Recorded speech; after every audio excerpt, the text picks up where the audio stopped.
We had so much fun last week. We're doing it again this week. It's First Coast Face-Off, another Sunday with riveting sports talk with yours truly and Ben Murphy. A lot of ground to cover this week, Ben. We begin with Yannick Ngakoue, the Jaguars' fifth-year defensive end who wants out of Jacksonville. You learned firsthand how much he wants out of Jacksonville. We've seen a lot on social media. What is the right price tag, though, for the former 2017 Pro Bowler? I think he wants 23, 24, and he's starting to see that the market is not 23 or 24 for him. To be honest, I think the offer that was on the table back in the summer, early fall of 19 million for the Jags is probably a little more reasonable. And now I think he's starting to realize that it's not about the money, and it is about the money, but the price tag of 23, 24 isn't going to be reached, and I think 19 is more reasonable for Jan. If the Jaguars are to trade him, though, what's the price tag there, Ben? First and a third. I think the Jags want at least a first-round pick this year. How about you? Yeah, first and a third. If they could get a first and a fourth this year, or maybe a first and a second or third for next year's draft, I think that's pretty fair. Let's keep talking Jags, though, Mia. They gotta score some points, don't they? Yeah, they do. According to Doug Marrone, playmakers are like chocolate chip cookies. You can't have enough of them in your house. That's why I think you guys will enjoy Mia's Monday mock draft tomorrow, because we got some surprises. How do you feel about the Jags taking a wide receiver in the first round, Ben? Would be the first time since Justin Blackmon in 2012. Interesting. And, as much as I do think that would be fun and exciting, I think there are a lot more needs that need to be filled. But, hey, if it's the right price and maybe you could move down a little bit and get a receiver, that'd be interesting. But while we're talking talent, we got a Mr. Basketball in our area, Mia. Only the second Jacksonvillian to claim the award in history, Ben. We wanted to give a shout-out to Isaiah Adams of Paxton, who advanced to their second Final Four as well. 5 First Coast teams went to the Florida Final Four this year, Ben. That's absolutely wild, and I know I loved watching the future UCF night out on the court this year.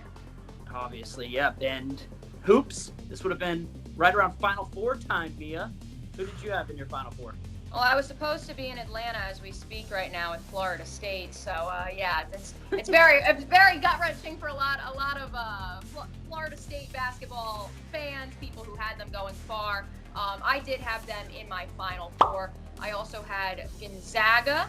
I also had a certain Kentucky team, as much as it pains me to say it. Yes, as much as it pains me to say it. And I also had Michigan State. I think a lot of people, once they didn't have the regular season they were expecting, a lot of people slept on Tom Izzo and the Spartans.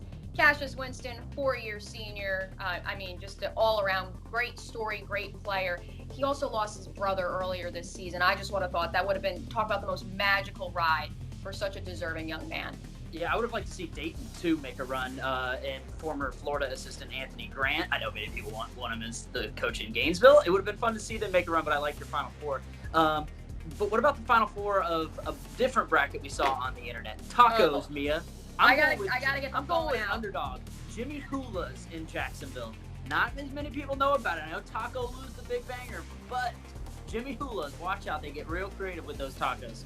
If you guys are interested in what exactly we're talking about right now, Taco_Liker_Tim, our guy Tim B with the PGA Tour.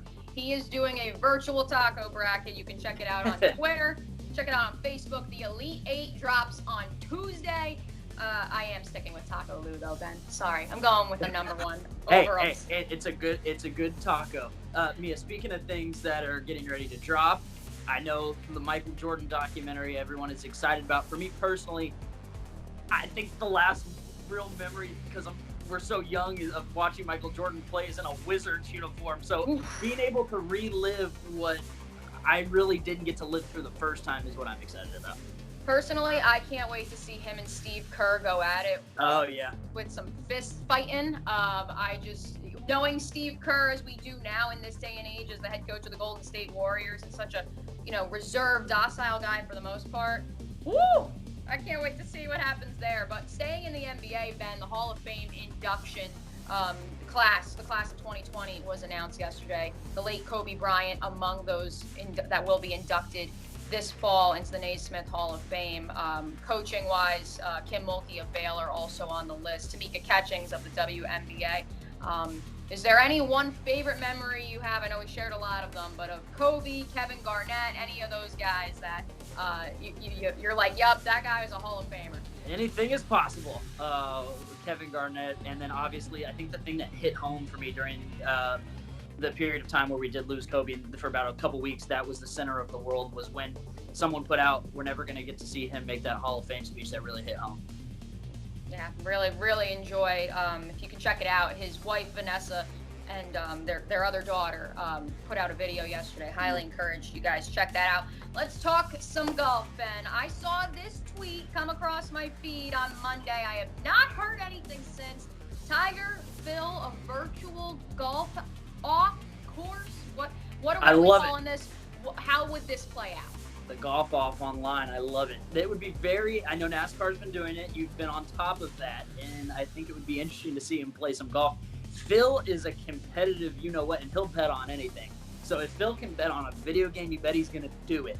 And maybe eventually we'll get to that real-life game of Tom Brady and Tiger Woods versus Peyton Manning and Phil Mickelson. That'll be a fun little duo to watch go at it. But, hey, if they're playing a video game, I'm tuning in.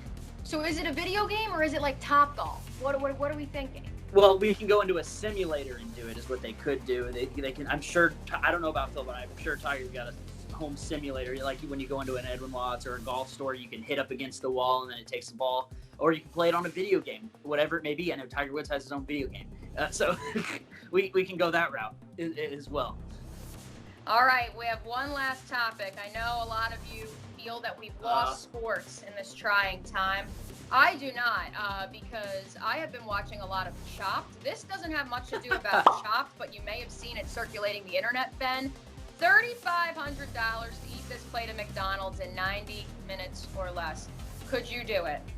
What about 90 seconds? Is it double the prize for 90 seconds? Yeah. The soda is what concerns me. 4 giant, Cokes. I think you got to save the soda for the end. I think that's what you got to do. But those burgers, I mean, they're quarter pounders. They're easy. Easy money. What a time on the weekend we've had. And well, speaking of time, I think we're all out of it. We're out. But, thanks again for stopping by. And what do we got looking forward to this week that we'll be talking about Faceoff next Sunday? We're getting closer to the draft. Still on.